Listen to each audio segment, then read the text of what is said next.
Good morning dear students and dear community health officer aspirant. जी हाँ बच्चों, सबसे पहले तो मैं आप सबको बहुत थैंक यू और शुक्रिया कहना चाहता हूँ। जो मैंने लास्ट वीडियो में आपसे जो बात की थी वो बात थी नर्सिंग ऑफिसर के एग्ज़ाम के रिलेटेड, कि सब नर्सिंग ऑफिसर के एग्ज़ाम की प्रिपरेशन के लिए अपने को किस लेवल की तो तैयारी करनी चाहिए और किस पैटर्न पर तैयारी करनी चाहिए। और उसके लिए आप बच्चों का जो प्यार उस मैसेज को मिला है, मैं उसको देखकर बहुत अभिभूत हूँ और मैं बहुत, मुझे इस चीज़ से बहुत मोटिवेशन मिला है कि बच्चे जो बात सही होती है उस बात को सुनते भी हैं और समझते भी हैं। थोड़ा टाइम लग सकता है, थोड़ा हर चीज़ बहुत जल्दी से नहीं होती है, या जो एक ट्रेंड चला आ रहा होता है उस ट्रेंड को बदलने में डेफिनेटली एक टाइम और एक एफर्ट्स लगते हैं। एक प्रयास आपको करना पड़ता है, कंटिन्यूस एफर्ट्स कहेंगे, सतत प्रयास करने पड़ते हैं, तब जाकर के जो डरा चला आ रहा है जिसको बदलने की जरूरत होती है, तब कहीं जाकर के उसमें बदलाव आता है और बहुत अच्छा खासा बदलाव आ रहा है। बहुत ज़्यादा स्टूडेंट ऐसे हैं जो इन चीज़ों को समझ रहे हैं कि साहब एम्स में जो नर्सिंग ऑफिसर है उसमें आपको क्या एक्चुअल सिलेबस उसमें है और क्या हमें पढ़ना चाहिए, वो चीज़ उनको बहुत अच्छे से समझ में आ रही है। क्योंकि वो जो जिस तरह के कमेंट बच्चों ने किए हैं उसको देख करके बड़ी खुशी हुई कि yes, majority of people, majority of student जो हैं वो उसको समझ रहे हैं और उसको अप्रिशिएट भी कर रहे हैं कि सर आपकी बात सही है। जैसा मैंने आपसे प्रॉमिस किया था उस वीडियो में भी कि मैं नेक्स्ट वीडियो में आपसे बात करूंगा कम्युनिटी हेल्थ ऑफिसर की जो सीएचओ की जो पोस्ट आई हैं उसके रिगार्डिंग, कि उसकी तैयारी अपने को कैसी करनी चाहिए और नर्सिंग ऑफिसर की प्रिपरेशन और सीएचओ की प्रिपरेशन में क्या बेसिक और मेजर डिफरेंसेज हैं बच्चों। देखो, मैं हर बार कहता हूं कि एग्जाम जैसा तैयारी वैसी, और इससे पहले जब एमपीसीएचओ का एग्जाम हुआ था उसमें भी हमने बच्चों को प्रिपरेशन करवाई थी और उसके रिजल्ट भी एक्स्ट्रा ऑर्डिनरी थे। अब मैं अपने मुंह से बोलूंगा तो जाहिर सी बात है आपको यही लगेगा कि सब हर कोई अपनी इंस्टीट्यूट की बात करता है।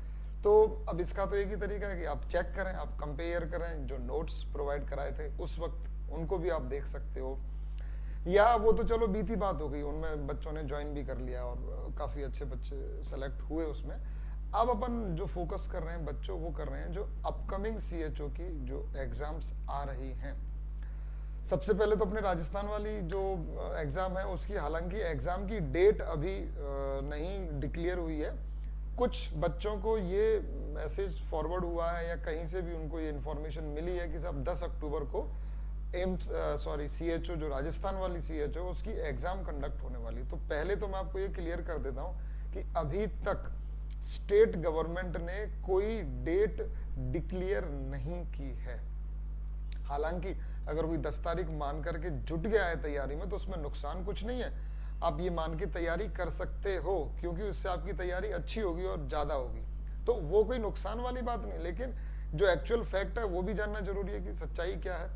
सच्चाई है बच्चों की, एक तो 10 अक्टूबर तक ये जो पंचायत वाले जो चुनाव अभी गवर्नमेंट ने डिक्लेयर किए हैं वो चुनाव अभी कंप्लीट 10 से पहले नहीं, 10 तारीख को लास्ट चुनाव है, तो 10 या उससे पहले का कोई भी एग्जाम कंडक्ट कराना पॉसिबल नहीं है। अभी 28 सितंबर से लेकर के 10 अक्टूबर तक कोई एग्जाम नहीं हो रही है, क्योंकि फार्मेसी वालों की और एक और कोई अन्वेंशक की कोई एग्जाम जो 4 अक्टूबर और 10 अक्टूबर को प्लान्ड थी, जो पहले से टेंटेटिव उनका शेड्यूल आया हुआ था, एग्जाम की डेट उनकी आई हुई थी और वो पोस्टपोन्ड हो गए। उसका मैसेज मेरे पास पड़ा है पोस्टपोन्ड होने का, मैं आपको वो शेयर कर दूंगा व्हाट्सएप ग्रुप्स के थ्रू या फेसबुक पर अपन डालेंगे, उसमें आपको क्लियर हो जाएगा कि जो ऑलरेडी 10 अक्टूबर की डेट थी और 4 अक्टूबर की एग्जाम की जो डेट ऑलरेडी आई हुई थी, टेंटेटिव डेट जो शेड्यूल आया हुआ था, वो एग्जाम पोस्टपोन कर दी गई। अभी उसकी डेट नहीं बताई है कि वो कब होगी। तो जब फार्मेसी और ये जो अन्वेंशक वाली जो थी उनकी अगर पोस्टपोन की है तो ये तो ऑब्वियस सी बात है कि जो नई डेट देने वाले वो तो 10 तारीख को दे ही नहीं सकते। इसका मतलब ये है कि वो अक्टूबर के एंड तक आपकी एग्जाम कंडक्ट हो सकती है। मैं तो कहता हूं आप तैयारी 10 तारीख के हिसाब से ही करो, कोई बुराई नहीं है, लेकिन फैक्ट ये है, ट्रुथ जो सच है वो ये है कि अभी तो कोई डेट आई नहीं है और 10 तारीख नहीं हो सकती है डेट, और उससे पहले भी नहीं हो सकती है, राइट। तो कब होगी? अक्टूबर के एंड में होगी। ये तो हो गया आपका डेट का क्लियरेंस कि साहब मेरे पास फ़ोन आए बच्चों के कि सर आप 14 तारीख से जो बैच शुरू कर रहे हैं उसको आप आज से ही कर दो, कल परसों में कॉल कर रहे थे। तो मैंने उनको भी बताया कि साहब अभी आपको जो डेट बताई है उसमें ज़्यादा सच्चाई नहीं है, और अब जब इन्फॉर्मेशन आ चुकी है कि साहब ये जो चुनाव हैं और वो जो पोस्टपोन्ड हुई हैं जो पुरानी एग्ज़ाम दूसरे फैकल्टी वाली, उससे ये क्लियर है कि साहब 10 को तो नहीं होगा। ये तो ज़्यादा बड़ी बात नहीं है, कभी भी हो जाए आपकी तैयारी उसके लिए होनी चाहिए। एग्ज़ाम चाहे 2-4 दिन आगे पीछे हो जाए उससे फ़र्क नहीं पड़ता है बच्चों। अब मैं आपको थोड़ा सा आपका जो ध्यान है ना वो इस तरफ लाना चाहता हूँ कि कैसे सीएचओ बाकी नर्सिंग ऑफिसर के एग्ज़ाम से डिफरेंट है।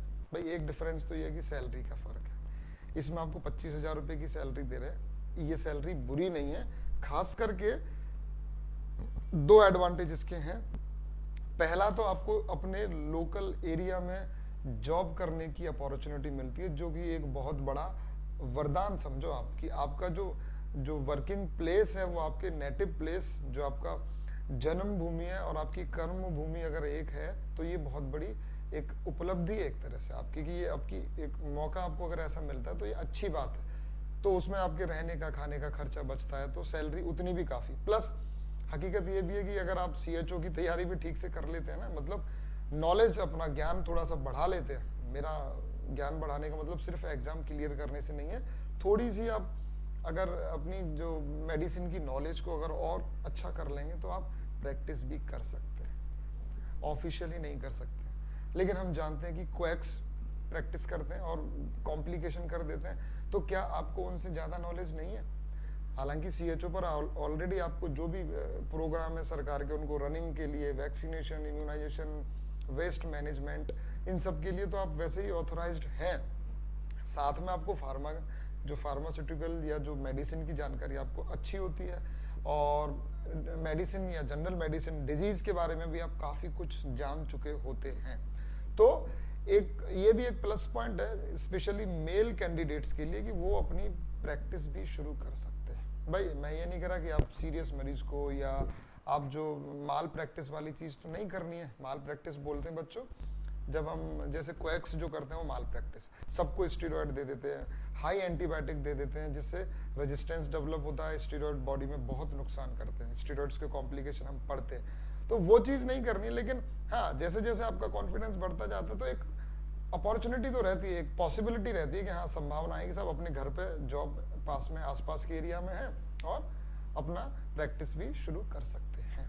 एडिशनली कुछ बच्चे कर रहे हैं, अच्छा कर रहे हैं, सीख लिया है उन्होंने उसके बाद, है ना। दूसरा ये है कि सैलरी का डिफरेंस तो चलो एक अलग बात है कि भाई नर्सिंग ऑफिसर की सैलरी मतलब लगते ही आपके 70,000 65,000 के आसपास जो मिलती है, और एक जो रेस्पेक्ट है वो उतना नहीं होगा, क्योंकि देखो टर्शरी सेंटर है। जो सिक पेशेंट ले रहे हैं, गंभीर जो बीमार हैं, आईसीयू लायक मरीज जो होते हैं वो वहाँ भर्ती होते हैं, ऑपरेशन थिएटर कंटिन्यूस चलते रहते हैं। यहाँ आपको कम्युनिटी लेवल की जो चीज़ें हैं, यानी कि पीएचसी और सीएचसी लेवल पर जो काम होते हैं एक नर्सिंग स्टाफ के, उस लेवल का काम अपने को करना होता है। तो मेन जो डिफरेंस है, सैलरी तो चलो एक जनरल डिस्कशन है कि साहब कितनी सैलरी है, इतनी सैलरी में ज्वाइन करना सही है क्या सर, ये भी पूछते हैं बच्चे कि सर समझ में नहीं आ रहा है सर, सीएचओ की तैयारी तो कर ही रहे हैं, एग्जाम भी देना है, लेकिन ऐसा तो नहीं है कि हम नर्सिंग ऑफिसर की तैयारी को इसके चक्कर में कहीं वीक कर देंगे, या इसके लालच में आके कहीं हम अपनी तैयारियों को कम तो नहीं कर देंगे। इस तरह के सवाल पूछते हैं बच्चे। तो देखो ऐसा बच्चों की आपको जो अपॉर्चुनिटी मिल रही है उसको तो ग्रैब करना है, मतलब पकड़ना, कैच करना है, क्योंकि ये तो एक फैक्ट है कि साहब नर्सिंग ऑफिसर के एग्जाम में जो कंपटीशन जितना है उससे ये तो पक्की बात है कि आप सारे बच्चे तो सेलेक्ट नहीं होंगे जो अच्छी तैयारी कर। ये तो देखो रेस है, रेस जो दौड़ होती है ना, जो एथलेटिक्स में या जो ओलंपिक्स में जो रेस होती हैं, जो स्पोर्ट्स होते हैं, भाई चैंपियन तो कुछ ही बनेंगे, वहाँ तो 1 2 3 बनते हैं, यहाँ जितनी सीट्स हैं उतने बनते हैं। कंपटीशन यहाँ उनसे भी ज़्यादा है, वहाँ तो 100 150 200 ही पार्टिसिपेट करते होंगे, यहाँ लाखों में पहुँच जाती है संख्या पार्टिसिपेट करने वालों की।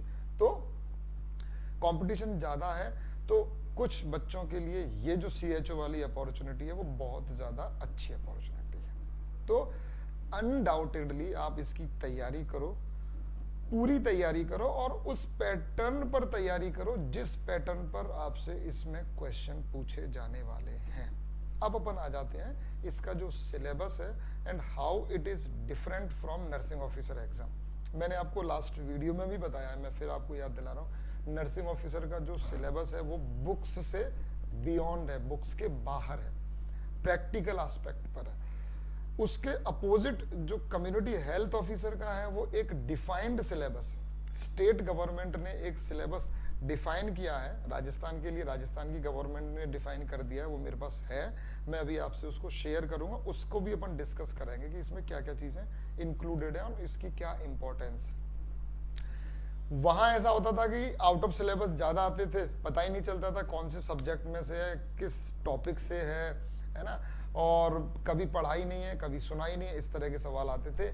इसके अपोजिट सीएचओ के एग्जाम में आपको बहुत कॉमन, इजी और पढ़े हुए सवाल ही पूछे जाने वाले हैं, जो आपने पढ़े, अगर आपने तैयारी की है तो, अगर आप अच्छे से तैयारी करते हैं तो 90% क्वेश्चन बच्चों ऐसे होंगे जो आपने कहीं ना कहीं थ्योरी में पढ़े होंगे, क्वेश्चंस की प्रैक्टिस करते वक्त भी किए होंगे। तो एक मेजर डिफरेंस हो गया। ये एक अच्छी बात है कि साहब एटलीस्ट हम पूरा जोर लगा दें, यानी कि आप अगर पूरी ताकत से तैयारी करते हो, जितना टाइम मिलता है उसको बेस्ट यूटिलाइज करते हो, तो आप उसमें बहुत अच्छी तैयारी कर सकते हो। एक डिफाइंड फिक्स्ड है कि साहब ये टॉपिक है और इनमें से क्वेश्चंस आपके पूछे जाने हैं, तो उससे बाहर वो क्वेश्चंस नहीं जाते हैं। दूसरा, इसमें क्वेश्चंस रिपीट बहुत ज्यादा होते हैं। देखो बेसिकली आप समझो ना, तो कम्युनिटी में जो फोकस किया जाता है ना बच्चों, वो प्रिवेंटिव मेजर्स और जो इनिशियल ट्रीटमेंट या इनिशियल डायग्नोसिस ट्रीटमेंट है, या जो इम्यूनाइजेशन है, या मैटरनल और पीडियाट्रिक जो न्यूनेट इन्फेंट्स की जो केयर है उस पर किया जाता है। क्योंकि प्राइमरी हेल्थ सेंटर और जो कम्युनिटी हेल्थ सेंटर होते हैं ये कहाँ होते हैं, रूरल एरियाज में। टर्शरी सेंटर तो नहीं होते, टर्शरी सेंटर तो दिल्ली में होंगे, जयपुर में होंगे, डिस्ट्रिक्ट लेवल पर भी जो बड़े डिस्ट्रिक्ट हैं, संभाग लेवल के हैं, वहाँ जहाँ मेडिकल कॉलेजेस हैं, जहाँ मल्टी सुपर स्पेशलिटीज हॉस्पिटल्स हैं, वहाँ पर होते हैं टर्शरी सेंटर। तो ये जो आपकी है वो अर्बन पॉपुलेशन को एड्रेस नहीं करती है, जो सीएचओ वाली है, ये रूरल पॉपुलेशन को, जहां पर सरकार के जो प्रोग्राम्स रन कराए जाते हैं, चाहे वो न्यूट्रिशन के प्रोग्राम हो, चाहे वो इम्यूनाइजेशन के प्रोग्राम हो, चाहे वो वैक्सीनेशन के लिए कोल्ड चेन मेंटेन करना हो, या किसी भी तरह का कोई भी प्रोग्राम जो सरकार चला रही, चाहे वो एडोलेसेंट हेल्थ के लिए है, चाहे वो फीमेल्स के लिए, प्यूबर्टी के लिए, कोई भी किसी भी तरह का जो स्कीम कोई चलाई जाए, हाइजीन को लेकर के कोई प्रोग्राम है, तो वो सारे रन करते हैं आपके पीएससी सीएससी लेवल पर। तो आपको तैयारी करनी है उस लेवल की। एक डिफाइंड सिलेबस उन्होंने बता दिया है, उस सिलेबस को हम देखेंगे और उसके लिए कैसे प्रिपरेशन कर सकते हैं वो हम देखेंगे। तो अब ये 2-3 चीजें तो क्लियर कर ली आपने, क्या कि साहब आउट ऑफ सिलेबस जो नर्सिंग ऑफिसर के एग्जाम में देख देख करके आप फ्रस्ट्रेटेड हो गए थे, वो नहीं मिलने वाला है। प्रैक्टिकल चीजें जिस तरह की टर्शरी सेंटर वाली, आईसीयू की, ओटी की, वो सब चीजें अब नहीं मिलने वाली हैं। डिफाइंड सिलेबस में से ही सवाल पूछे जाने वाले हैं, रिपीट क्वेश्चंस खूब पूछे जाएंगे। और एक मेजर डिफरेंस ये कि जो नर्सिंग ऑफिसर के एग्जाम में क्वेश्चन आते थे क्लिनिकल बेस्ड, एक मरीज है वो पहले से ऑस्टियोआर्थराइटिस है, उसका इजेक्शन फ्रैक्शन इतना है, उसको ये दवाई पहले से चल रही है, उसको फ्रूसेमाइड चल रही थी, अब ऐसा हो गया है, प्रायोरिटी बताइए, ये सब क्वेश्चन इसमें नहीं आएंगे। एमएसएन का जो पार्ट है वो दिया हुआ बहुत कम पार्ट है।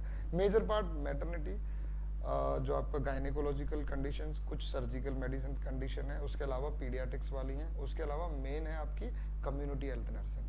कम्युनिटी में भी बच्चों प्रिवेंटिव केयर वाली जो है ना, प्रिवेंशन वाले पे, इम्यूनाइजेशन पर, और जो बल्क बनाता है ना, सीएचएन का बल्क है आपका कम्युनिकेबल डिजीज। क्योंकि मैंने इनिशियली जब 2018 में कोचिंग शुरुआत में मैंने खुद कम्युनिटी पढ़ाई थी बच्चों को, और मैंने जो सिलेबस लिया था, क्योंकि मैंने सिर्फ ऐसा नहीं कि नर्सिंग में जो पहले आपने 4 साल में पढ़ा है उसी को देख करके, क्योंकि हम लोग जब एमबीबीएस के दौरान भी इस सब्जेक्ट को पढ़ते हैं तो उस वक्त इसका नाम रहता है पीएसएम, यानी कि preventive and social medicine, PSM, preventive and social medicine.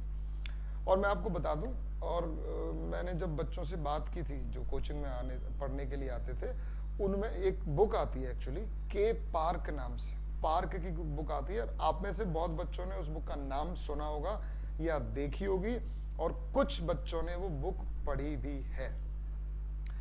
बहुत ही ज़्यादा अच्छी किताब है। मतलब मैं इस किताब की जितनी तारीफ करूं उतनी कम है।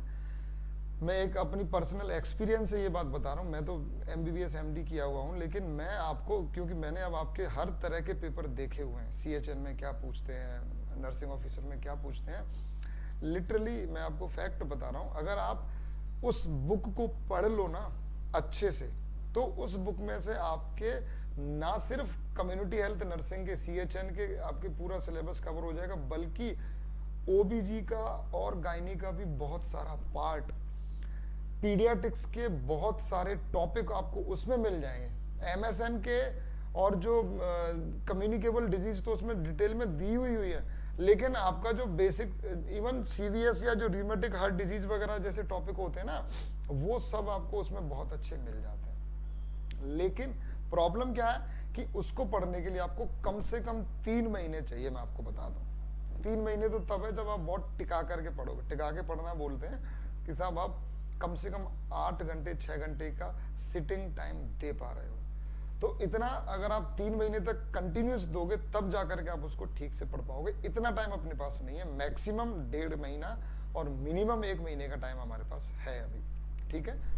तो उसके लिए मैंने उसको समराइज करके उसमें से चीजों को सेलेक्ट करके कि ये आपके नर्सिंग के काम की नहीं है, उनको हटा दिया है। लेकिन जो आपकी ट्रेडिशनल नर्सिंग की बुक्स हैं उनसे कहीं ज्यादा सिलेबस मैंने उसमें कवर किया। इसका रीजन है क्योंकि आपके पुराने पेपर्स में भी, CHO के क्वेश्चंस में भी, पेपर्स में भी वो बहुत से सवाल ऐसे पूछे गए हैं जो आपकी बुक्स में नहीं थे। तो मुझे ये मालूम है कि साहब नर्सिंग के लिए क्या चीज काम की है और मेडिसिन में या एक डॉक्टर के लिए क्या चीज काम की है। तो जो आपके काम का नहीं उसको हटा करके बहुत ही कंसाइज मटेरियल या कंटेंट तैयार किया है मैंने, जो प्योरली कम्युनिटी हेल्थ ऑफिसर या CHO के लिए ही अपन ने उसको तैयार किया है स्पेसिफिकली। तो मैं एक बार आपको पहले सिलेबस बता रहा हूँ, ज्यादा लंबा वीडियो नहीं बताऊंगा, क्यों बनाऊंगा, क्योंकि सिर्फ मैसेज देने के लिए क्या है। 14 सितंबर को एक फ्री क्लास मैंने रखी है, 14 सितंबर को मंडे को। टाइमिंग आप 2 बजे के आसपास होगा, वो भी मैं आपको अपडेट कर दूंगा कंफर्म कि भाई ये इतने बजे से इतने बजे तक लाइव स्ट्रीमिंग रहेगी, जिसमें कोई भी, इट इज एब्सोल्युटली फ्री। और आप उस क्लास को लेकर मैं आपको टॉपिक भी बता देता हूँ, लेवल ऑफ प्रिवेंशन या जो कॉन्सेप्ट ऑफ डिजीज या डिजीज कंट्रोल का जो कॉन्सेप्ट है वो कैसे काम करता है, उससे अपन शुरू कर रहे हैं। वो एक इंट्रोडक्शन की क्लास है।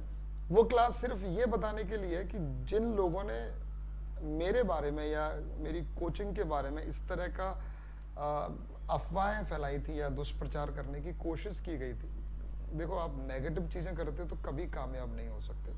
शॉर्ट टर्म के लिए आपको लग सकता है कि यार देखो अपन ने ऐसा माहौल बनाया है और बच्चों को भर दिया है कि साहब वो तो केवल वेंटिलेटर और ये चीजें पढ़ाते हैं। ऐसा जिन्होंने किया है उनको ये बताने के लिए कि देखो कम्युनिटी का जो टॉपिक मैं पढ़ा रहा हूँ, अगर स्टूडेंट ये कह दे, बच्चा अगर ये कह दे कि सर हमें ये चीज समझ में नहीं आई है, या ये टॉपिक मैं इससे बेटर तरीके से कहीं पढ़ चुका हूं, या मुझे और लगता है कि इससे बेटर वे में इसको पढ़ाया जा सकता है, तो मैं आपको मानूंगा कि साहब आपने वास्तव में बहुत अच्छा पढ़ाया।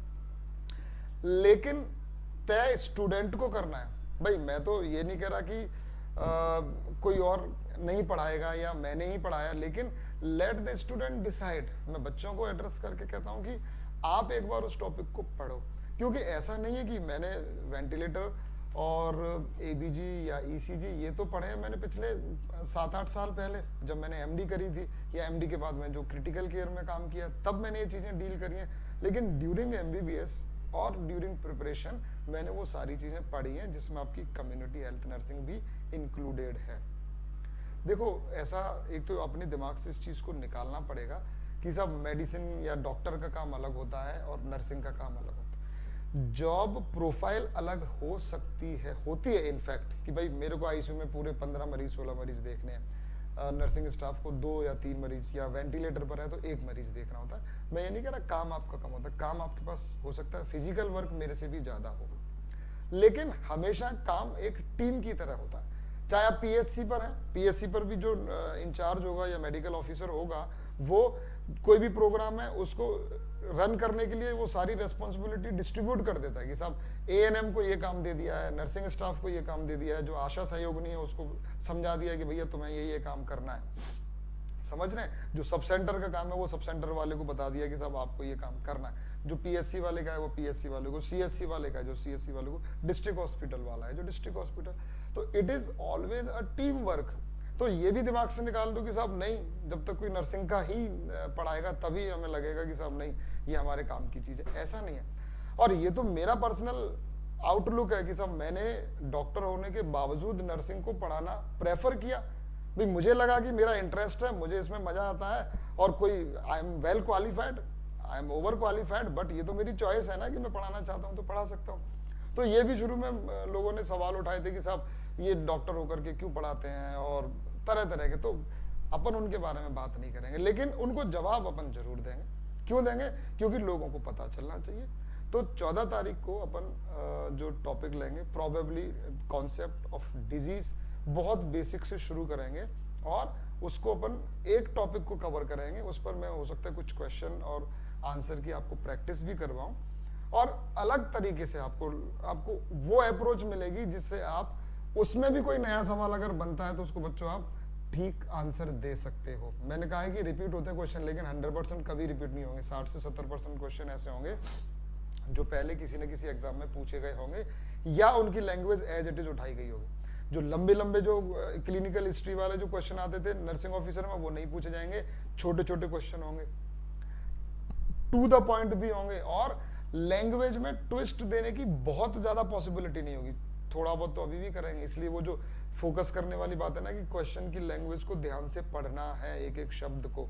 ऑप्शंस में भी बहुत ध्यान से पढ़ना है कि कहीं दो ऑप्शन ठीक तो नहीं है और उनमें से आपको कहीं एक बेस्ट आंसर ऑप्ट करना पड़े। ये चीज तो आपको अब भी करनी पड़ेगी, लेकिन उस लेवल की नहीं जो आपकी नर्सिंग ऑफिसर में होती थी। जो सिलेबस गवर्नमेंट ने अपने को दिया है उसके बारे में अपन एक बार बात कर लेते हैं। देखो क्या सिलेबस है, मैं एक बार आपको स्क्रीन पे दिखाता हूं ताकि आप उसको अच्छे से देख पाए। अब आपकी स्क्रीन पर जो दिख रहा है ना, ये जो CHOs का जो रिक्रूटमेंट है कॉन्ट्रेक्चुअल, वो 2020 का, उसके लिए जो टॉपिक दी है वो है बच्चों, है ना। तो जनरल अवेयरनेस का मतलब कि आपका जो एप्टीट्यूड वाला या जनरल नॉलेज वाला या इस तरह का कोई टॉपिक होता है वो जनरल अवेयरनेस है ना।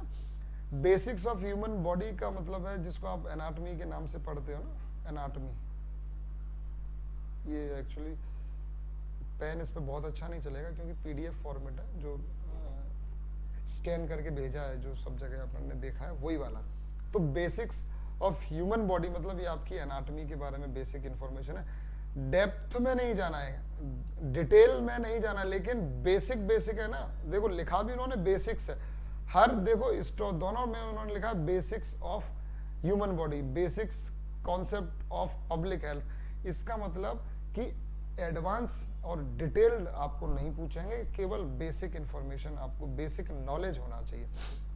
Basic concept of public health next उन्होंने दिया है। इसमें आता है बच्चों कॉन्सेप्ट ऑफ कम्युनिटी हेल्थ। एक तो होता है इंडिविजुअल केयर, जैसे एक मैं मान लो मुझे कोई प्रॉब्लम होती है तो मैं किसी डॉक्टर के पास जाता हूँ, तो ये मैं इंडिविजुअल लेवल पर मेरा ट्रीटमेंट करवा रहा हूँ, और जो भी फिजिशियन या मेडिकल ऑफिसर मुझे ट्रीट कर रहा है वो इंडिविजुअल लेवल पर ट्रीट कर रहा है।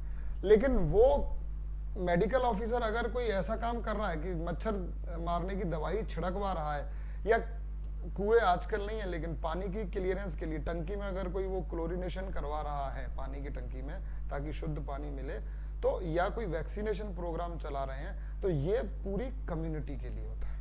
इंडिविजुअल के लिए थोड़ी है कि किसी एक को लगाया जाएगा, ये पूरी कम्युनिटी में जितना उसका एरिया है, जितना उस PSC की रेंज है, जितना उसको एरिया कवर करना है, उस पूरे एरिया में उसको वो प्रोग्राम को इम्प्लीमेंट कराना होगा। तो उसको बोलते हैं कम्युनिटी हेल्थ। तो कम्युनिटी हेल्थ का जो कॉन्सेप्ट है उसको हमें समझना पड़ेगा। Health care planning and organization of health care at various level.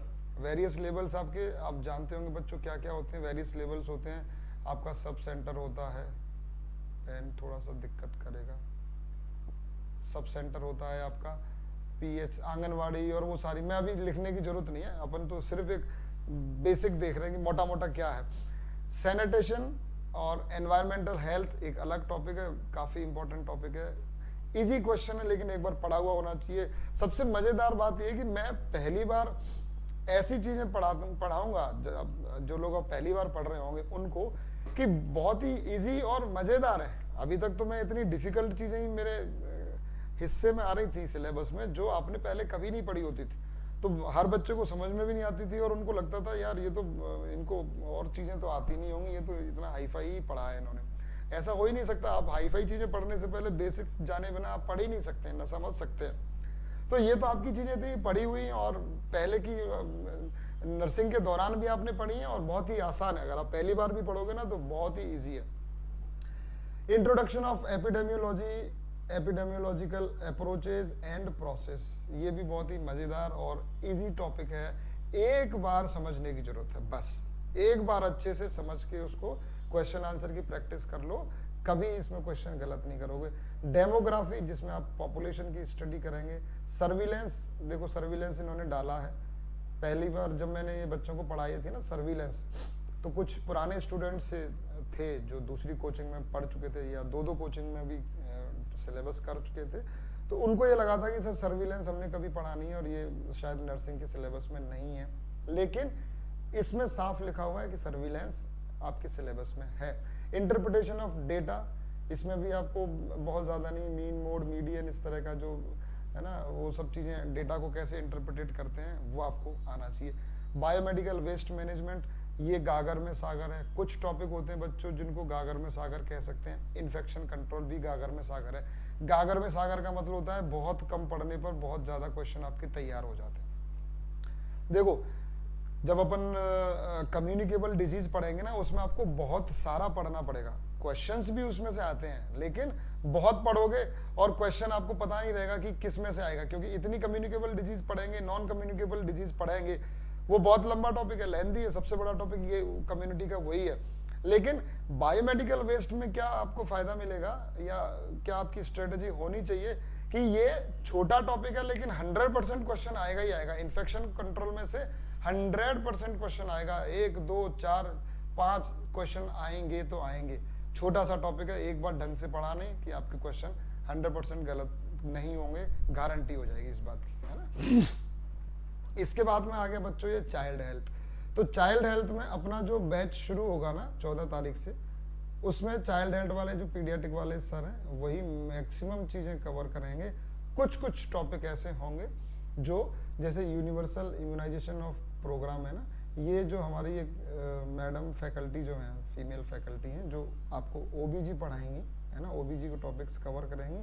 वो क्योंकि मेडिकल ऑफिसर या उन्होंने ये प्रोग्राम बहुत रन करवाए हैं, तो उनके पास में जो भी गवर्नमेंट के प्रोग्राम चलाने के लिए डेटा है वो सारी चीजें आपसे शेयर हो जाएंगी, तो ये वो कर देंगे। बाकी वो पीडियाट्रिक्स वाले आपको ज्यादातर चीजें कवर कर लेंगे, न्यूनेटल चाइल्डहुड इलनेस और राष्ट्रीय बाल सुरक्षा कल्याण कार्यक्रम, जो भी जितने भी प्रोग्राम हैं गवर्नमेंट के, वो सारे अपन पीडियाट्रिक्स से रिलेटेड अपन एक साथ पढ़ लेंगे। इसके बाद में family planning and adolescent health, ये कम्युनिटी का भी पार्ट है, लेकिन एमटीपी वो मेरी कोशिश रहेगी कि फैमिली प्लानिंग, गायनेकोलॉजिकल कंडीशन, ये सारी चीजें आपको मैडम कवर करवाएंगी, क्योंकि उन्होंने इन सब चीजों को किया हुआ है, प्रैक्टिकली उन्होंने प्रोग्राम चलाए हुए हैं, तो she is very well aware of these things कि कैसे करते हैं, क्या करना है आपको, ठीक है। तो जो भी सिलेबस है इसमें से मैटरनल वाला, यानी कि ये वाला मैटरनल है ना, RMNCH plus A programme, family planning, adolescent, maternal health के antenatal care, intranatal, postpartum, early identification, management of and referral of complications, ये भी एक बहुत इंपॉर्टेंट टॉपिक है। इसमें सबसे ज्यादा तो PPH का नाम आपने जरूर सुना होगा, पोस्टपार्टम हेमरेज जो होता है वो, उसमें आपका बच्चों अर्ली डिटेक्शन या एंटीसिपेशन बोलते हैं, पहले आप अंदाजा लगाओ जल्दी होने से पहले, उसमें रेफर करना आपकी प्रायोरिटी होती है, क्योंकि PSC लेवल पर, CSC लेवल पर आप उसको बहुत अच्छे से मैनेज नहीं कर पाएंगे, तो आपको जल्दी रेफर करना भी उसमें बहुत इंपॉर्टेंट हो जाता है। अब ये जो कम्युनिकेबल डिजीज आ रही है, ये मेरा मेन जो पार्ट रहेगा ना, मेरा जो जितने भी टॉपिक है उनमें सबसे बड़ा का मतलब जो बल्कि है, जो सबसे ज्यादा है, यहाँ तो इन्होंने 4 लाइनों में लिख दिया है, लेकिन हकीकत में ये जो कम्युनिकेबल डिजीज की एपिडेमियोलॉजी, ये और कम्युनिकेबल डिजीज जिनमें वेक्टर बॉर्न, इन्फेक्शियस और जूनोटिक, ये सारी डिजीजेज अपन पढ़ेंगे। इनके इंक्यूबेशन पीरियड, इनका मोड ऑफ ट्रांसमिशन, इनके जो कुछ स्पेसिफिक साइन सिम्टम्स और उनके ट्रीटमेंट में मेजर या उनको कंट्रोल करने वाले या उनको प्रिवेंटिव मेजर्स उनके लिए क्या क्या होते हैं, वो सब चीजें आपको कम्युनिकेबल डिजीज में करनी है। इसके अलावा नॉन कम्युनिकेबल डिजीज होती हैं, कम्युनिकेबल होती हैं बच्चों जो एक से दूसरे में फैलती हैं, जो कम्युनिटी में स्प्रेड होती हैं, इन्फेक्शियस डिजीज जो होती हैं, और ये जो है वो नॉन इन्फेक्शियस डिजीज है, नॉन कम्युनिकेबल वाली, है ना। तो डायबिटीज, हाइपरटेंशन, ओबेसिटी, एनीमिया, जितनी भी नॉन कम्युनिकेबल डिजीज हैं, कैंसर हो गए, है ना, तो जो भी नॉन कम्युनिकेबल डिजीज हैं, मेंटल हेल्थ, ये भी तो एक नॉन कम्युनिकेबल ही है। ऐसा थोड़ी है कि किसी को अगर हेलुसिनेशन हो रहे हैं या किसी को डिप्रेशन है तो वो दूसरे को खांसी करके डिप्रेशन फैला दे, ऐसा नहीं होता, यानी कि वो नॉन कम्युनिकेबल है। तो communicable and non communicable disease is the major portion of community health nursing. उसके अलावा आपका केवल जो एपिडेमियोलॉजी और कंट्रोल ऑफ डिजीज वो सारी चीजें होती हैं, उसके अलावा जो बल्क बनता है वो कम्युनिकेबल और नॉन कम्युनिकेबल का है। न्यूट्रिशन भी एक इम्पॉर्टेंट पार्ट है। न्यूट्रिशन से रिलेटेड जो भी डेफिशिएंसी होती है स्पेसिफिक, या उनके लिए जो प्रोग्राम चला रही है सरकार, वो सारी चीजें अपने को डिस्कस करनी है। किस पार्ट में या किस टॉपिक में क्या क्वेश्चन बनता है वो अपन उसको बहुत अच्छे से देखेंगे। इसके अलावा स्किल बेस्ड में आपको पब्लिक हेल्थ स्किल्स आनी चाहिए, जनरल स्किल्स और मैटरनल हेल्थ स्किल, यानी कि जो प्रैक्टिकल काम करना है आपको। स्किल का मतलब होता है कि कोई भी टास्क को परफॉर्म करना। टास्क मतलब काम ही होता है, कोई भी काम करने की जो आपकी एफिशिएंसी या दक्षता जिसको कहते हैं कि साहब बहुत सफाई से काम किया, बहुत अच्छा काम किया, तो वो स्किल है आपकी। कि साहब गाड़ी चलाना जैसे एक स्किल है, तो गाड़ी तो बहुत लोग चला लेते हैं, लेकिन कोई कोई ड्राइवर ऐसा होता है कि आपको बिल्कुल कहते हैं कि सब पेट का पानी नहीं हिलने दिया, ऐसा बोलते हैं उसके लिए, या कब उसने एक्सेलरेशन दबाया, कब ब्रेक दबाई, आपको पता ही नहीं चलता, बिल्कुल झटके नहीं लगने देता। तो वो स्किल है उसकी कि साहब चलाना तो बहुत लोग जानते हैं, लेकिन ये ड्राइवर ने जैसे आप गाड़ी चलाई है ना, वो इतना मेटिकुलस या स्किल्ड है कि साहब बहुत ही स्किल्ड आदमी है, वो काम को बहुत अच्छे से करता है। तो मैटरनल हेल्थ में, रिप्रोडक्टिव में, न्यूबॉर्न में, जनरली पब्लिक हेल्थ के लिए जो जो प्रैक्टिकल चीजें आपको टास्क करनी होती हैं उसको करने की स्किल, उससे भी आपके सवाल पूछेंगे वो। ये जो जनरल मेडिसिन और मेडिकल इमरजेंसी आप देख रहे हैं ना बच्चों, ये असल में आपका MSN वाला पार्ट कह सकते हो आप, जो आप MSN में पढ़ते हो ना, मेडिकल सर्जिकल नर्सिंग में, लेकिन उसमें भी बहुत स्पेसिफिक चीजें हैं। मेडिकल इमरजेंसी होती हैं बच्चों जो आपको PSC के लेवल पर, CSC के लेवल पर, मान लो कोई पॉइजनिंग का केस आ गया, कोई टॉक्सिसिटी का केस आ गया, कोई बाइट का या कोई स्नैक बाइट का आ गया, कोई एनाफाइलेक्सिस का केस आ गया, तो अलग अलग सिस्टम से रिलेटेड डिजीज हो सकती हैं। कोई मान लो एक्यूट गैस्ट्रोएंटाइटिस वाला आ गया, या आपको कॉलेरा का सस्पिशन लग रहा है कि सब वाटरी डायरिया के साथ आया, बिल्कुल पानी, यानी कि जो राइस वाटरी डायरिया होता है ना, जिस चावल का पानी जैसा वो एकदम डायरिया होता है कॉलेरा वाली कंडीशन में, तो उसमें भी आपको प्राइमरी ट्रीटमेंट करके उसको हो सकता है रेफर करना पड़ जाए अगर वो हाइपोवॉल्यूमिक शॉक में चला गया है। तो रेस्पिरेटरी सिस्टम से जुड़ी हुई खास करके जो पीडियाट्रिक्स एज ग्रुप की जो डिजीज है वो मैं कम्युनिटी में ही पढ़ाऊंगा आपको। वो रेस्पिरेटरी सिस्टम, अलग अलग सिस्टम से जुड़ी हुई जो भी कम्युनिटी लेवल की डिजीज है वो अपन डिस्कस करेंगे कम्युनिकेबल नॉन कम्युनिकेबल के साथ में ही, तो वो उसी के साथ अपन कंटिन्यू कर लेंगे। हार्ट की डिजीज ज्यादातर नॉन कम्युनिकेबल डिजीज में आ जाएंगी आपकी, है ना। यूरिनरी सिस्टम और ब्लड डिसऑर्डर से रिलेटेड जितने भी टॉपिक है वी विल कवर। ENT का बहुत कम पार्ट है, लेकिन हाँ आई का, ऑप्थेल्मा का है कुछ पार्ट, है ना, जिसमें ब्लाइंडनेस के बारे में आपको, क्योंकि कम्युनिटी लेवल की जानकारी आपको चाहिए, ट्रैकोमा के बारे में आपसे पूछ लेते हैं, और भी कुछ डिजीज है जो अपन डिटेल में अपन पढ़ लेंगे। लेकिन हाँ, पढ़ने के बाद में एक बार कोई दिक्कत नहीं आने वाली आपको। First aid in common emergency condition बहुत ज्यादा इंपॉर्टेंट है बच्चों, और ये सिर्फ देखो एग्जाम के लिए इंपॉर्टेंट नहीं है, अगर आप कहीं भी काम कर रहे हो ना, तो ये अगर नॉलेज आपको है तो आपकी एक रेपुटेशन और रेस्पेक्ट है वो अलग ही होगी कि साहब हाँ आप इमरजेंसी में चीजों को डील कर लेते हैं, आपको इमरजेंसी का मैनेजमेंट मालूम है। तो देखो ये एक तरह से एक ब्रिज का काम है बच्चों, आप इसको देखें ना तो ये बहुत पॉजिटिव चीज है कि आप सिर्फ नर्सिंग का काम करने की बजाय आपको मेडिसिन की और इमरजेंसी कंडीशन में फर्स्ट एड की जानकारी है, ये आपको स्किल्ड बनाएगा। आप बेसिक ट्रीटमेंट करना सीखेंगे, डिजास्टर मैनेजमेंट भी आएगा। डिजास्टर में आपका जो ट्राइज सिस्टम है ना,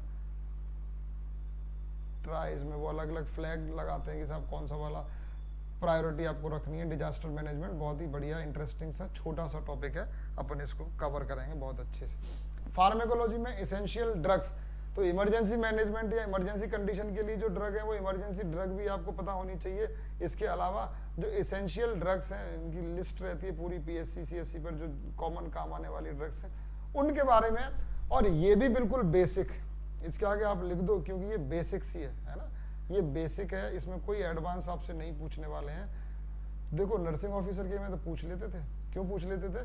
क्योंकि आप टर्शरी सेंटर पे ही काम कर रहे हो, तो आपको उनकी जानकारी होनी चाहिए कि साहब कौन सी दवाई कहाँ रखते हैं, किस दवाई को कैसे पहचानना है, इसकी डोज क्या रहती है, किसी किसी का एंटीडोट वगैरह भी बहुत इंपॉर्टेंट हो जाता है, तो वो सब चीजें आपको पता होनी चाहिए। यहाँ आपको जो पीएससी सीएससी लेवल की उन दवाइयों के बारे में। कॉमन सर्जिकल कंडीशन बहुत ही इजी, बहुत ही बेसिक हर्निया, हाइड्रोसील या जो फ्रॉस्ट बाइट या इस तरह की जो कंडीशन है जो आपको पीएससी पे मिल सकते हैं, हीट स्ट्रोक, सनबर्न वाले या और कोई सर्जिकल कंडीशन है, तो उसको बस पहचानना आना चाहिए। उसको आपको रेफर करने से पहले क्या क्या चीजें करनी है वो बेसिक नॉलेज है, बहुत ही बेसिक, मतलब सुपरफिशियल नॉलेज आपको चाहिए। अपन सुपरफिशियली तैयारी करेंगे। कंजेनाइटल मालफॉर्मेशन आपके पीडियाट्रिक्स में भी कवर हो जाएगा। और कंजेनाइटल डिजीज जो होती है, जो इनबॉर्न एरर ऑफ मेटाबॉलिज्म भी बोलते हैं, या जो जेनेटिक डिजीज है ना, जेनेटिक्स वाला पार्ट आएगा थोड़ा सा इसमें, कंजेनाइटल मालफॉर्मेशन है ना।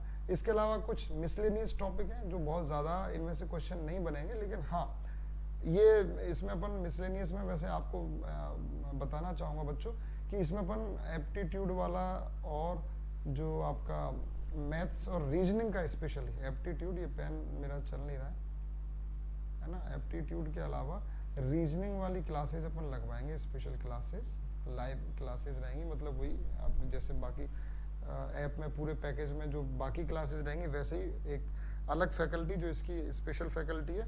और ये फैकल्टी इसलिए मैं इनके बारे में आपको बताऊं अगर, तो ये जो DSSSB का एग्ज़ाम हुआ था ना 2020 के शुरुआत में हुआ था मेरे ख्याल से, या लास्ट जो भी हुआ था 2019 के एंड में या 2020 के बिगनिंग में जो हुआ था, उसमें हमने स्पेशली ये क्लासेस लगाई थी। और यू विल बी सरप्राइज्ड कि वो जो फैकल्टी है वो खुद पहले एग्जाम दे चुकी है, सिर्फ इसलिए ताकि उनको नॉलेज हो, उनको पता रहे किस तरह के क्वेश्चन वो पूछते हैं। और वो हर एग्जाम में फॉर्म भर के वो जो जिन में मैथ रीजनिंग का पार्ट आता है उसमें वो एग्जाम देते हैं, सिर्फ ये जानने के लिए कि क्या क्या चीज़ें किस क्वेश्चन किस एग्जाम के लिए इंपॉर्टेंट रहती हैं। तो ये लीडरशिप, सुपरविजन, मॉनिटरिंग बहुत छोटा सा है। हेल्थ मैनेजमेंट, इंफॉर्मेशन सिस्टम भी आपको मालूम होना चाहिए। रिकॉर्ड कीपिंग और ये रिपोर्ट्स वगैरह जो बड़े हॉस्पिटल में MRD डिपार्टमेंट रहता है बच्चों, एक मेडिकल रिकॉर्ड डिपार्टमेंट है ना, जिसमें सारी रिकॉर्ड रखे जाते हैं पेशेंट से रिलेटेड। उसी तरह से जो PSC CSC पर भी आपका रिपोर्टिंग और रिकॉर्ड रखने का पूरा सिस्टम, अकाउंट कंप्यूटिंग की थोड़ी बहुत जानकारी आपको चाहिए। तो ये आपका एप्टीट्यूड, रीजनिंग और बहुत इजी वाला मैथ या जनरल नॉलेज भी आप उसको कह सकते हो, GK वाला पार्ट, और बेसिक बहुत मैथ और रीजनिंग, वो भी अपन कवर करेंगे स्पेशल फैकल्टी के थ्रू, जो इस चीज़ की एक्सपर्ट है उसके जरिए अपन कवर करेंगे। तो अब मैं अपनी शक्ल दिखाना पसंद करूंगा आपको, क्योंकि आपने ये सारी चीज़ें देख ली हैं बच्चों। हालांकि एक चीज़ और मैं आपको दिखाऊंगा, वो मैं अभी एक फ़ोटो है छोटा सा जो नेक्स्ट बैच के लिए ये, तो मेरे ख्याल से वीडियो भी काफ़ी लंबा हो जाता है। मैं कोशिश करता हूँ छोटा करने की, लेकिन बातें करते हैं तो पता नहीं चलता टाइम का, राइट। तो बच्चों thank you so much again, आपने जो प्यार दिखाया है, आपने जो रेस्पॉन्स दिया है लास्ट वीडियो को। और ये मैं सिर्फ आपको एक तो सिलेबस डिस्कस करने के लिए बताना चाह रहा था, और अब आपको ये चीज़ क्लियर रहनी चाहिए कि CHO की जो प्रिपरेशन है वो नर्सिंग ऑफिसर की प्रिपरेशन से बहुत अलग है, अप्रोच अलग है, सिलेबस अलग है, क्वेश्चंस का पैटर्न अलग है।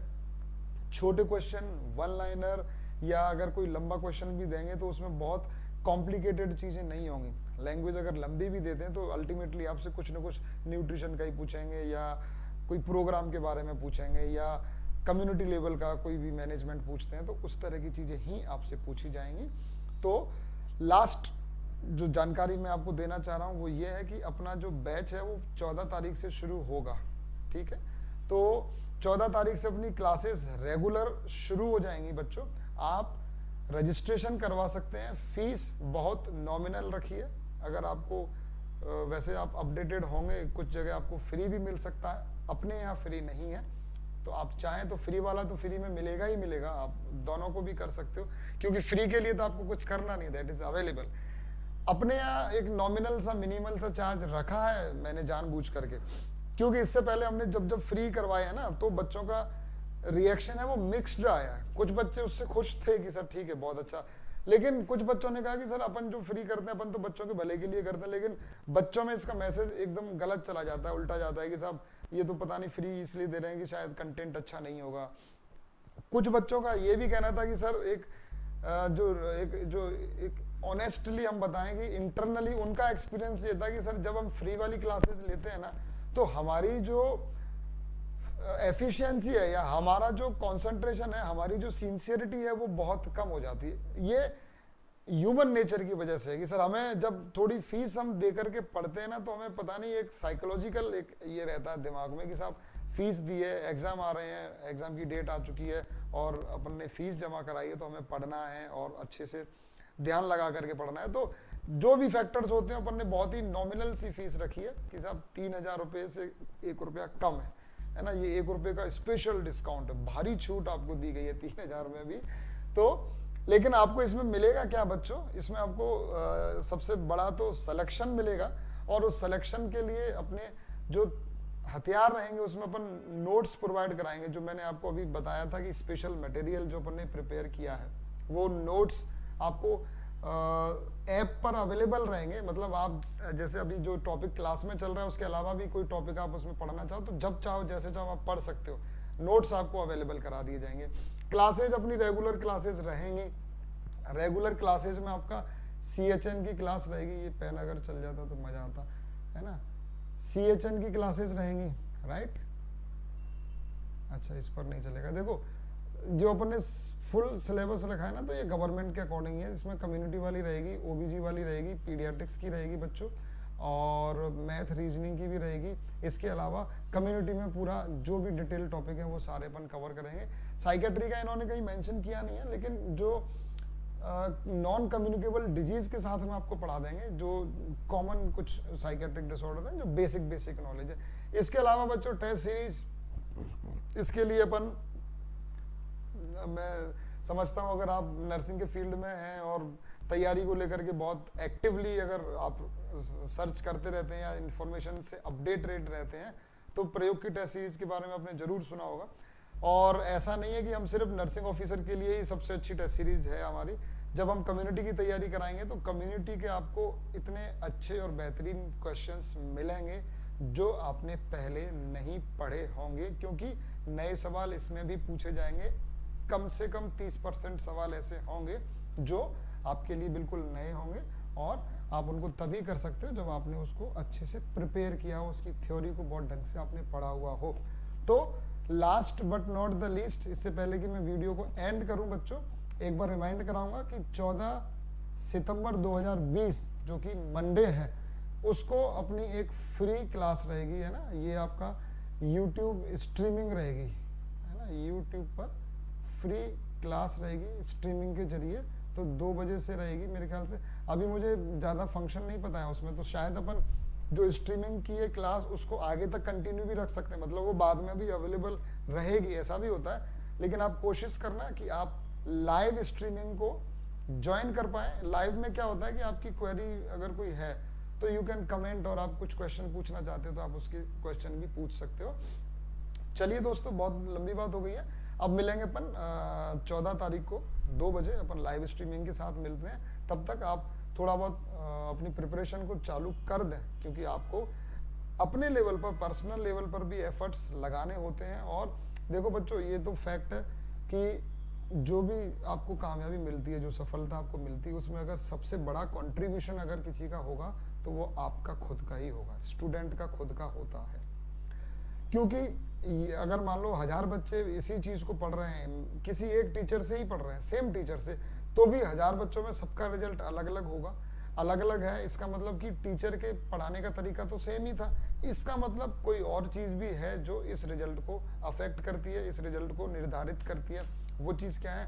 आपकी सिंसियरिटी, आपके एक्स्ट्रा एफर्ट्स, आपने जो कोचिंग में पढ़ा है, क्लास में पढ़ा है, नोट्स में पढ़ा है, उसके अलावा क्वेश्चंस की प्रैक्टिस कितनी करी है, आपके पास जो पहले से मटेरियल है उसको आपने कितना रिवाइज किया, ये सारी चीज़ें आपके लिए बहुत मैटर करती हैं। तो उस तैयारी को कम नहीं करना है। एक अच्छे टीचर का काम सिर्फ इतना होता है, आपको गाइड करे किस चीज़ के लिए, कि क्या पढ़ना है और क्या नहीं पढ़ना है, फिर वो बताए कि कैसे पढ़ना है। जो बेस्ट, जो मैं खुद, जो मेरा एक्सपीरियंस है कि टीचर, एक अच्छे टीचर में सबसे बड़ी क्वालिटी क्या होनी चाहिए बच्चों, सिलेबस पूरा कराना एक क्वालिटी नहीं है, ये तो एक नेसेसिटी है, ये तो कराना ही कराना है। लेकिन जो टॉपिक आपको पढ़ाए जा रहे हैं उनको एज इट इज, अगर मैं आपको सामने लिखी हुई चीज को पढ़ाता जाऊं कि ये है, ये होता है, ऐसा होता है, धड़ाधड़ धड़ाधड़ धड़ाधड़, पहला पन्ना खत्म हो गया, नेक्स्ट, ऐसा होता है, ऐसा होता है, ऐसा होता है, ये नहीं। मैं अगर किसी टॉपिक के बारे में आपसे बात करूं तो उसको मैं अपने तरीके से, सिंप्लीफाइड वे में, आसान तरीके में मैं आपको समझाऊं कि देखो ये, इस चीज को आप इतने आसान तरीके से अपनी रियल लाइफ से जोड़ करके भी चीजों को आप समझ सकते हो, बहुत इजी हो जाती है। बस ये चीज अगर आपको देखनी है तो आप 14 तारीख की क्लास देख सकते हो कि आप चीजों को एज इट इज रटने की बजाय अगर एक इजी और फनी वे में, आप बहुत आसान तरीके से अगर आप उनको अगर समझ लेते हो ना, तो आपका क्वेश्चन चुटकियों में होगा। कोई भी क्वेश्चन दे दो, नया सवाल दे दो, आप कभी गलत नहीं करेंगे, क्योंकि आप ब्रेन को अप्लाई करेंगे, लॉजिक को अप्लाई करेंगे, उसके बाद आप आंसर उसका देंगे, तो आपको गलती होने के चांसेस बिल्कुल नहीं रहेंगे। थैंक यू सो मच बच्चों, आपके प्यार के लिए, आपके सपोर्ट के लिए, और 14 तारीख को मिलेंगे। तब तक के लिए बाय बाय, सायोनारा, नमस्कार।